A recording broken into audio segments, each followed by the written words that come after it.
В Казахстане в спешном порядке пытаются внедрить базу данных школьных оценок под названием «Күнделік КЗ». Директорам школ, похоже, поставили жесткие рамки. Классные руководители экстренно проводят родительские собрания и говорят о необходимости регистрации в новой системе.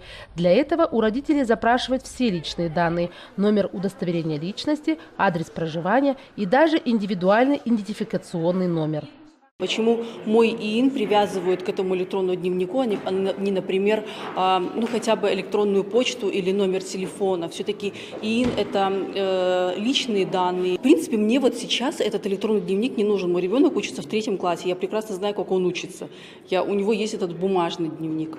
Внедрением электронного дневника, обязательным для всех государственных школ, занимается частная компания, а не Министерство образования. Министр образования подчеркнул, что никто не вправе принуждать родителей и школьников к регистрации на сайте Күнделік КЗ. Если вы как родитель не хотите, регистрируйтесь, не регистрируйтесь. Государство на эти средства, на эти цели денег не тратило ни копейки.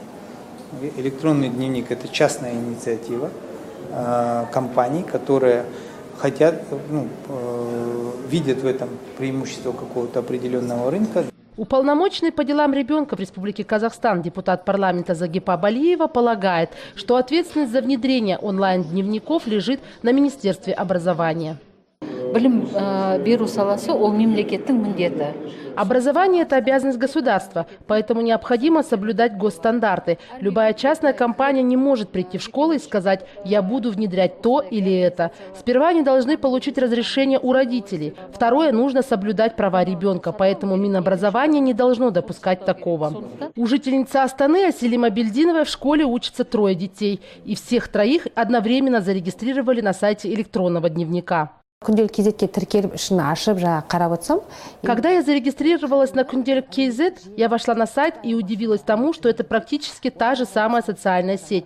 Нужно загружать фото профиля, можно предлагать и принимать дружбу, можно загружать музыку. В общем, мало чем отличается от сети ВКонтакте. Далее оказалось, что Күнделік КЗ вправе передавать все данные мои и моего ребенка третьим лицам для размещения рекламы. И вот неожиданность. Родители даже не предупредили, что через месяц пользование электронным дневником станет платным. Для просмотра оценок необходимо подключить опцию рейтинга ученика в классе. На этом собственник сайта может заработать от 5 до 10 миллиардов тенге, а это от 15 до 30 миллионов долларов в год. При этом труд педагогов, похоже, не учитывается. Сегодня существует параллельно 2 формы дневника. И бумажная не отменена, и электронная. То есть учитель, получается, за ту же самую заработную плату классного учителя в 5000 тенге, он должен дважды заполнять 2 документа. Надо иметь в виду также, что не у каждого учителя есть ноутбук на уроке или доступ к компьютеру и доступ к интернету.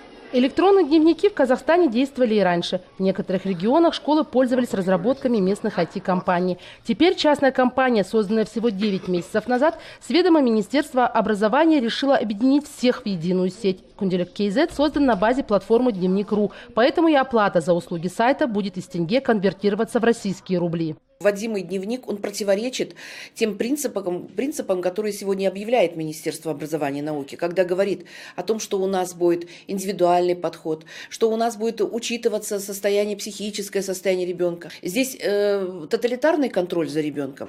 По информации, опубликованной на сайте Күнделік КЗ, в скором времени там будет зарегистрировано 1,5 миллиона учеников и более 2 миллионов родителей. Почему информационная безопасность самых беззащитных граждан страны детей отдана российскому разработчику, на этот вопрос министр образования так и не ответил. Айнур Коскин, Ганизат Успанов. Настоящее время.